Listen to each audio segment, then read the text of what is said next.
നമസ്കാരം, നിളാവിഷൻ വാർത്തകളിലേക്ക് സ്വാഗതം. നായർത്തോട് കടവ് പാലം അപ്രോച്ച് റോഡിന്റെ നിർമ്മാണ പ്രവൃത്തി വൈകിപ്പിച്ച് നിർമ്മാണ കമ്പനി. പുറത്തൂരിന്റെ സ്വപ്ന പദ്ധതിയായ നായർത്തോട് കടവ് പാലത്തിന്റെ അപ്രോച്ച് റോഡിന്റെ നിർമ്മാണ പ്രവൃത്തി തൊഴിലാളികളുടെ എണ്ണം കുറച്ച് വൈകിപ്പിച്ച് ഊരാളുങ്കൽ ലേബർ കോൺട്രാക്ട് സൊസൈറ്റി.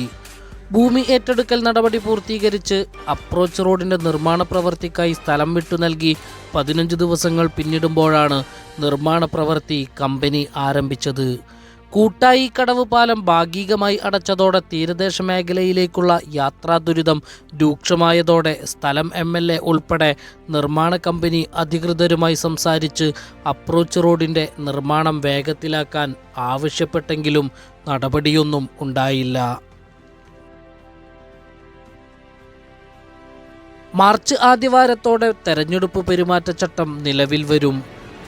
പെരുമാറ്റച്ചട്ടം നിലനിൽക്കുമ്പോൾ പാലത്തിൻ്റെ ഉദ്ഘാടനം നടത്താൻ കഴിയില്ല.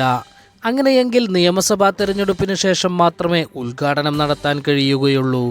തൊഴിലാളികളുടെ എണ്ണം കുറച്ച് അപ്രോച്ച് റോഡിൻ്റെ നിർമ്മാണ പ്രവൃത്തി മന്ദഗതിയിൽ കൊണ്ടുപോകുന്ന നിർമ്മാണ കമ്പനിയുടെ ഈ നടപടി ഒരു നാടിൻ്റെ സ്വപ്ന പദ്ധതിക്ക് തുരങ്കം വെക്കുന്നതും തീരദേശ നിവാസികളെ യാത്രാ ദുരിതത്തിലേക്ക് തള്ളിവിടുന്നതുമാണ്. News desk Nila Vision Purathur.